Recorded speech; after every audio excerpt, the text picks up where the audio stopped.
2000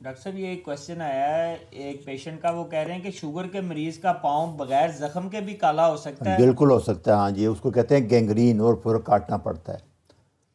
اچھا ڈاکٹر صاحب یہ ایک کویشچن آیا ہے، وہ پوچھ رہے ہیں کہ ان کی سسٹر نے وٹامن ڈی چیک کروایا تھا، ان کا وٹامن ڈی کا جو رپورٹ آئی ہے 59.2 آیا ہے، کیا یہ زیادہ ہے؟ نہیں، زیادہ نہیں ہے، یہ ابھی آئیڈیل ہے 60-70 ہونا چاہیے، لیکن وہ جو ڈوز لے رہی ہیں وہ لیتی رہیں۔ یہ جو آپ ایک میں نہیں لیں گی تو یہ استعمال ہوتا ہے باڈی میں، ایک دم کم ہو جائے گا، تو اس لیے جو آپ 2 لاکھ والے کیپسول کم سے کم 2 لیتے رہیں ہر مہینے، چھوڑیں گے تو بالکل کم ہوئے گا، چھوڑنا نہیں ہے ساری عمر۔ ڈاکٹر صاحب یہ ایک صاحب کا میسیج آیا ہے، وہ کہہ رہے ہیں کہ آپ کے ڈائٹ پلان اور جو آپ نے سارا ڈسپلن بتایا ہے کھانے کا، اس کے بعد ان کا HbA1c جو ہے 9.8 سے 6.5 ہو گیا ہے، تو کیا اس کو اور کم کرنا ہاں، چاہیے؟ اس کو آپ ینگ آدمی ہے، 5 پہ آنا چاہیے، ابھی جاری رکھیں آپ۔ ڈاکٹر صاحب یہ پوچھ رہے ہیں کہ اومیگا 3 کتنی لینی چاہیے؟ یہ 2000 ملی گرام یا 2 گرام سے 3 گرام ڈیلی اس کا ڈوز ہے۔ ڈاکٹر صاحب یہ وائٹامنز اکٹھے لے سکتے ہیں جیسے کے، بی، ڈی وغیرہ؟ نہیں، یہ جو فیٹ سالبل وٹامن ہے یہ ہمیشہ فیٹ کے ساتھ لیں گے یا ناشتے کے ساتھ لیں گے، انڈا اور جو گوشت وغیرہ کھا رہے ہیں۔ جو بی اور سی ہے واٹر سالبل ہے، یہ آپ جس طرح مرضی لے لیں، خالی پیٹ بھی لے لیں۔ لیکن جو فیٹ سالبل ہیں، وٹامن اے، وٹامن کے، وٹامن ڈی، وٹامن ای، یہ ہمیشہ آپ نے فیٹ کے ساتھ لینے ہیں یا ناشتے کے ساتھ لینے ہیں یا مکھن کے ساتھ کھا لیں۔ اچھا ڈاکٹر صاحب یہ خاتون کا میسیج آیا ہے، وہ انہوں نے بیسیکلی کمنٹ کیا ہے، وہ کہتے ہیں جی آپ کا پرانا لیکچر سن کے انہوں نے بیبی کنسیو کیا ہے، اور سیم جس طرح آپ نے ڈائٹ بتائی تھی اور واک کرنے سے۔ ہاں، یہ بہت اچھی خبر ہے، انکریجمنٹ ہے۔ یہ پی سی او کی پیشنٹ تھیں، تو جو ہی آپ ڈائٹ کریں گے، لیکچر نمبر 135 ہے، 451 بھی ہے، انشاءاللہ کنسیو ہو جائے گا۔ انفرٹیلٹی میں سب سے بڑی جو رکاوٹ ہے بچیوں میں، اسی میں بار بار میں کہہ رہا ہوں، ایک پلاسٹک کا استعمال چھوڑ دیں اور دوسرا کاربوہائیڈریٹ چھوڑ دیں، جتنے فیکٹری کے پروسیس فوڈ ہے، انشاءاللہ ٹھیک ہو جائے گا۔ ڈاکٹر صاحب یہ کویشچن آیا ہے، وہ کہہ رہے ہیں مجھے شوگر تو نہیں ہے لیکن انسولین 48 تک بڑھی ہوئی آ رہی ہے۔ اسی کو تو انسولینس کہتے ہیں۔ شوگر بڑھے گی 20 سال بعد، جب پینکریاس کمزور ہو جائے گا، انسولین نیچے آئے گی، پھر اب شوگر اوپر جائے گی۔ آپ لیکچر سن لیں 440 441۔ اچھا ڈاکٹر صاحب یہ ایک صاحب پوچھ رہے ہیں کہ سبزیوں کی فرمنٹیشن کے لیے شیشے کا برتن ضروری ہے یا پلاسٹک کا برتن؟ پلاسٹک کا تو پانی کے لیے کسی چیز کے لیے استعمال نہ کریں، یاد رکھیں، خاص کر بچیوں کے لیے بہت مسئلہ ہو رہا ہے۔ شیشے کا استعمال کریں یا مٹی کا استعمال کریں یا سیرامک، پلاسٹک کسی چیز میں استعمال نہیں کرنا آپ نے۔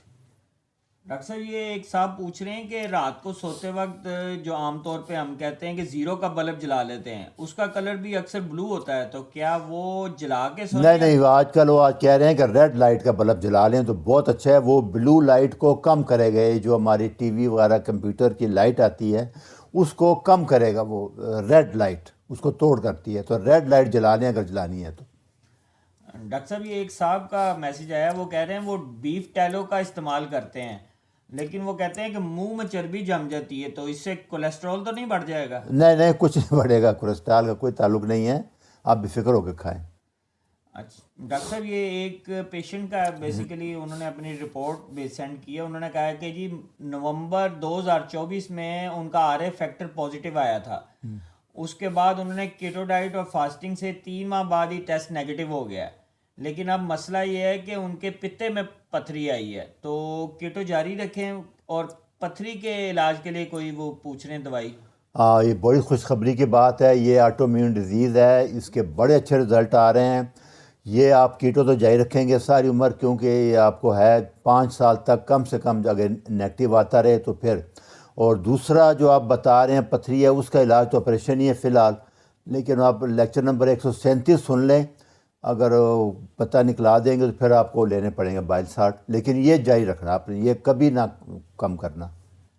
ڈاکٹر صاحب یہ ایک اور صاحب کا بیسیکلی کمنٹ آیا، وہ کہہ رہے ہیں کہ جی آپ کے دیے ہوئے ڈائٹ پلان پر انہوں نے عمل کیا ہے اور اس میں 3 کلومیٹر واک بھی کر رہے ہیں اور ویٹ لفٹنگ بھی کر رہے ہیں، ان کا HbA1c 4 ماہ پہلے 6.2 تھا، 5.4 پہ آ چکا ہوا ہے، اور مجموعی طور پہ بھی ان کی جو صحت ہے وہ کافی اچھی ہو گئی ہے۔ لیکن اس کے لیے اب ایک چیز یاد رکھنا ہے، ابھی چھوڑ نہیں دینا، یہی بات ہر بندہ غلطی کرتا ہے۔ آپ نے ساری عمر جب تک زندہ ہے آپ کو فائدہ پتہ لگ گیا، اسی ڈائٹ پہ رہیں، یاد رکھیں۔ لیکچر نمبر 480 سنتے رہیں، کارنیور، کیٹو، لو کارب، اسی میں 3 میں رہیں گے سارے، نارمل ڈائٹ پہ کبھی نہیں آئیں گے آپ۔ اچھا ڈاکٹر صاحب یہ پوچھ رہے ہیں ٹائپ 1 ڈائبٹیز میں آپ نے فرمایا کہ بیسل پلس بولس انسولین لینی چاہیے، تو جو انسولین پہ 70/30 لکھا ہو وہ لے سکتے ہیں؟ نہیں، یہ بیسیکلی لیبر کلاس کے لیے آئی تھی، اس سے کبھی شوگر کنٹرول نہیں ہوگی، یہ بات یاد رکھیں۔ آپ لیکچر نمبر 76 77 سن لیں، اور وہی بہتر ٹھیک ہے آپ کے لیے، بیزل اور بولس، یہ ٹھیک نہیں ہے۔ ڈاکٹر صاحب یہ ایک خاتون کا میسج آیا، وہ کہہ رہی ہیں جو خواتین گھر کا کام کرتی ہیں کیا وہ بھی کیٹو ڈائٹ کریں؟ ان کو ایکسرسائز کرنے کی ضرورت نہیں پڑے گی، کیٹو ڈائٹ کر لیں تو بہت بہتر رہیں گی، وہ ایکسرسائز نہ کریں، اگر سارے کام کرتی ہیں پھر ان کو ایکسرسائز کی ضرورت نہیں ہے، لیکن ڈائٹ کیٹو لو کارب کرنی پڑے گی۔ ڈاکٹر صاحب یہ ایک اور صاحب کا کمنٹ آیا ہے، بیسیکلی وہ کہہ رہے ہیں کہ آپ کی ڈائٹ کے بعد ان کی 6 سے 7 میڈیسن سے جان چھوٹ گئی ہے، اور HbA1c 4.5 ہو گیا ہے، اور ٹرائیگلیسرائڈ 93 ہے، اور HDL 52 ہو گیا ہے اس وقت۔ یہ آئیڈیل ہے، بہت اچھے رزلٹ ہیں، یہ ڈائٹ جاری رکھنے، یاد رکھنے، واپس کبھی نہ جانا نارمل ڈائٹ کی طرف، یہ اتنے اچھے رزلٹ پھر کبھی نہیں آئیں گے آپ کے۔ ڈاکٹر صاحب ایک اور کمنٹ آیا، وہ کہہ رہے ہیں کہ 100 یونٹ لگا کے ان کا شوگر لیول کنٹرول نہیں تھا، تو آپ کے لیکچر کی وجہ سے شوگر لیول جو ہے بالکل کنٹرول ہو گیا ہے۔ ایک روٹی کے لیے 80 یونٹ لگتے ہیں، آپ 3 روٹیاں کھاتے ہیں تو حساب لگائیں 100 یونٹ کیا کریں گے، اس لیے یہ بس یہی چیز سمجھ لیں کہ کاربوہائیڈریٹ، گندم، چاول، چینی یہ چھوڑ دیں، آپ کی زندگی بہتر ہو جائے گی، دوائیاں سب چھوٹ جائیں گی انشاءاللہ۔ ڈاکٹر صاحب یہ بیسیکلی ایک ریکویسٹ آئی ہے اور ایک صاحب کی طرف سے، وہ کہہ رہے ہیں کہ جی آپ کی جو کیٹو ڈائٹ پہ ہے وہ کوئی آپ اس کے اوپر کوئی کتاب وغیرہ لکھ دیں تاکہ جو لوگ ڈاکٹروں پہ اور میڈیسن پہ جو ہسپتالوں میں جا کے پیسے خرچ رہے ہیں وہ ان کو گھر بیٹھے یہ چیزیں مل جائیں۔ یہ انشاءاللہ میں نے کوشش کی ہوئی ہے، آج کل کافی زیادہ کام ہو گیا ہے، انشاءاللہ امید ہے کہ عید یا عید کے بعد، چھوٹی عید کے بعد انشاءاللہ یہ آ جائے گی بک، تو آپ دعا کریں، انشاءاللہ کوشش کر رہے ہیں، آسان ہے کہ میں وہ چھوٹی سے چھوٹی کرنے کی کوشش کر رہا ہوں میں، تو دعا کریں۔ اچھا جی، اللہ حافظ۔